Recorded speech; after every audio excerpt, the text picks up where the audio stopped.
guys, it is Cassie here. So this week we are doing what I call a reverse easy roll. This is 100% a level 2 trick.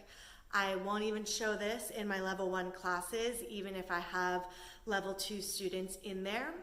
I will open space in level 1 classes for my level 2 students to play with things that they know how to do. So I might say, if you know how to do a reverse easy roll, then feel free to practice it, and I'll just kind of keep my eye open for them struggling. But I certainly don't show it at all. There are a few key things that your students need to know for this trick that you can work on progressively throughout your class that are all level 2 movements. So first thing, of course, your student needs to know starfish, needs to know easy roll. Another thing that can be really helpful for this trick, but may not always seem totally necessary, is a hip key.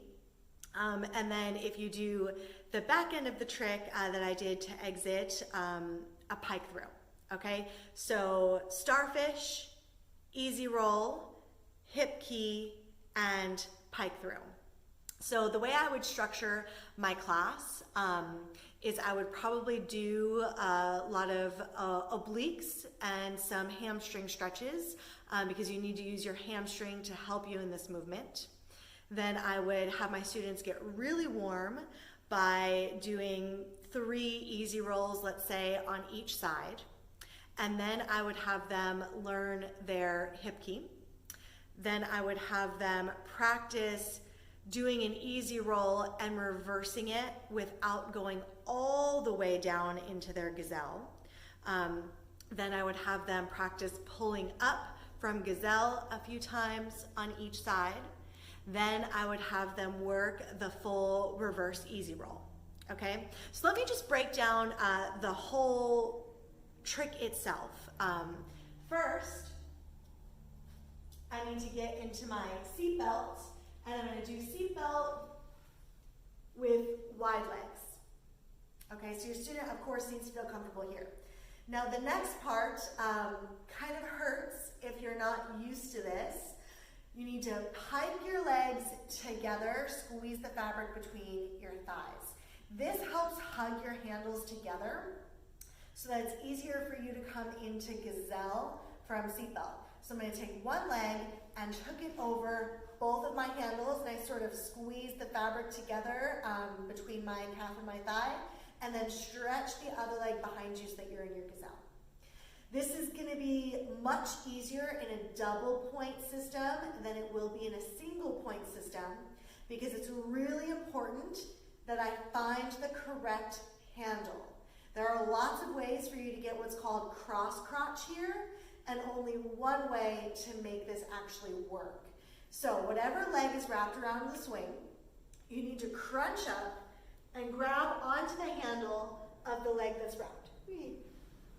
Okay, so both hands come onto the handle of the leg that's wrapped, and you want to climb your arms up as high as you can get.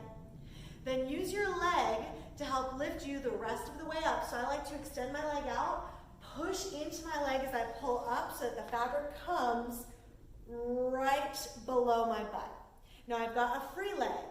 The hand of my free leg reaches up higher, and this just gives me a point of stability. It's actually a nice side body stretch too, so you'll certainly want to have at some point in your class really loosened up there. Now I'm going to take the hand of the leg that's in the swing, or the leg that's on top. That hand through the back, not through the same side as your leg, but from the back, slices through the center of your handles.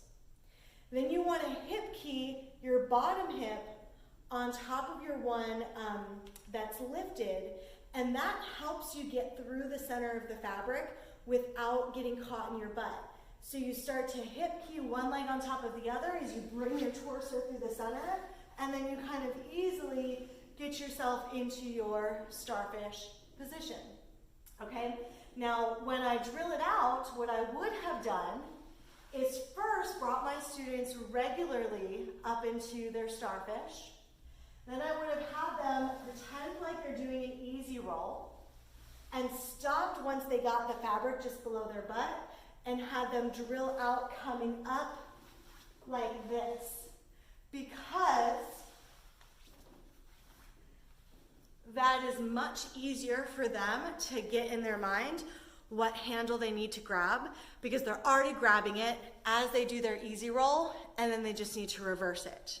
And what they're learning to work on there is using their obliques to stack their hips and more easily get their butt through, because it's really uncomfortable if you try to slice through and like push your butt through without that stack. So that is your reverse easy roll. It's super fun. Again, I'll show you the back end of that. It's a fun little pike through to go back through the center of your handles and catch one knee onto your swing. So you kind of go all the way around the world into your gazelle again. So just watch. So back in my wide-legged seatbelt, pike into your gazelle. Find the handle of the leg that's hooked, and you want to climb up that handle. Hand of bottom leg is high.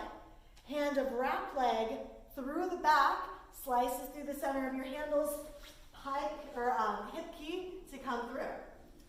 Then, ideally you would have grabbed on to just one handle the whole time.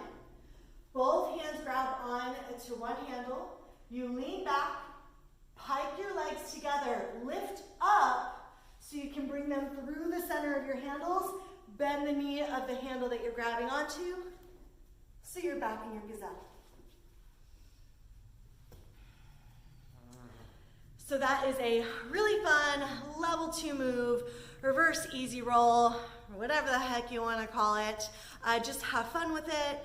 Make sure you're being safe, and make sure to drill out all of those little things. This is easily a move that you could spend a whole hour-long class working on the little steps of it.